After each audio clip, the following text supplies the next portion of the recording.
Welcome to Medicare, the biggest mistakes to avoid, presented by OneSource Financial Advisors. In this short video, we'll explore 5 easy-to-avoid mistakes concerning Medicare. Part A, B, and D penalties, misunderstanding creditable prescription drug coverage, choosing whether to leave employer health plans, choosing the wrong plan, and not considering all the options. So let's get started with big mistake number 1. If you watched our original Medicare and prescription drug plan videos, and even if you didn't, you probably already know Medicare imposes penalties for not securing proper coverage.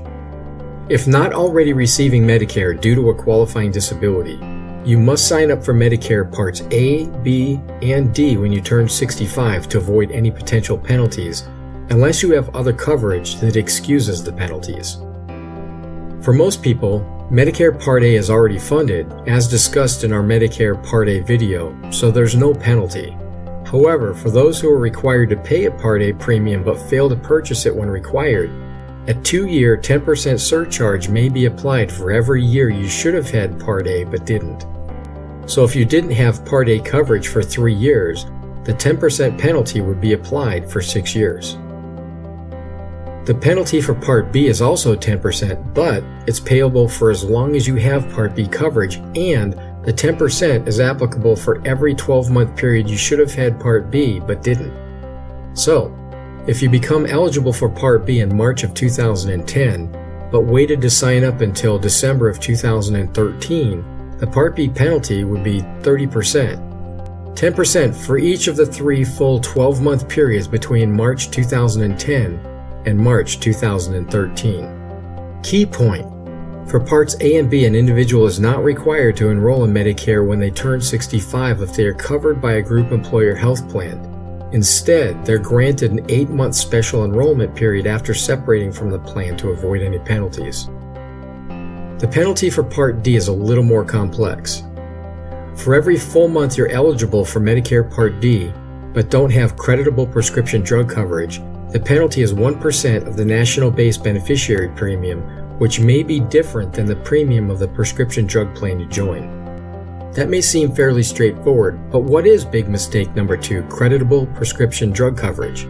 Creditable coverage simply means coverage that's expected to pay on average as much as Medicare's standard prescription drug coverage, whether it's provided by a group employer health plan, Medicare Advantage, or a standalone prescription drug plan.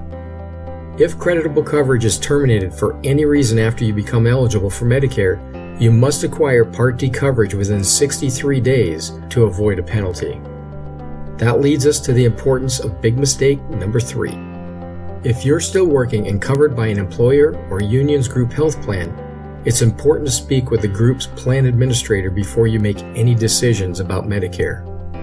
It may be in your interest to postpone Part B enrollment. More importantly, if you leave your group's coverage to enroll in Medicare, you may not be able to rejoin the group plan if you change your mind down the road. Now, big mistake number 4. The initial decision between keeping original Medicare Parts A and B or selecting Part C Medicare Advantage is only one aspect of this potential minefield. For some, a deciding factor may be whether the Advantage plan includes prescription drug coverage.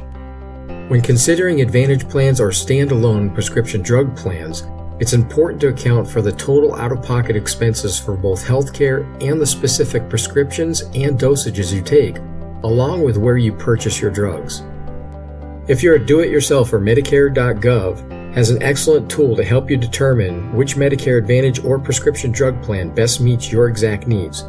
If you'd like professional assistance, we're here to help. Finally, big mistake number 5. Too often we find people don't consider all their options before making critical Medicare decisions. Are you still working and covered by an employer plan? Will you travel and require portable coverage? Do you know what the true out-of-pocket expense may be for the plan you're choosing? Does paying for extra insurance even make sense if an Advantage plan provides what you need without an additional monthly premium? Or could the overall annual cost actually be higher due to prescription medications and potential co-pays and deductibles for inpatient and outpatient care?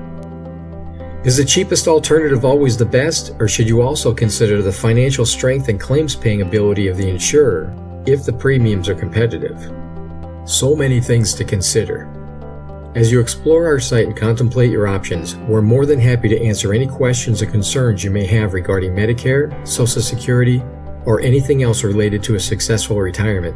So please call OneSource Financial Advisors at 520-686-7783 or email us at admin@finance.onesource.cloud.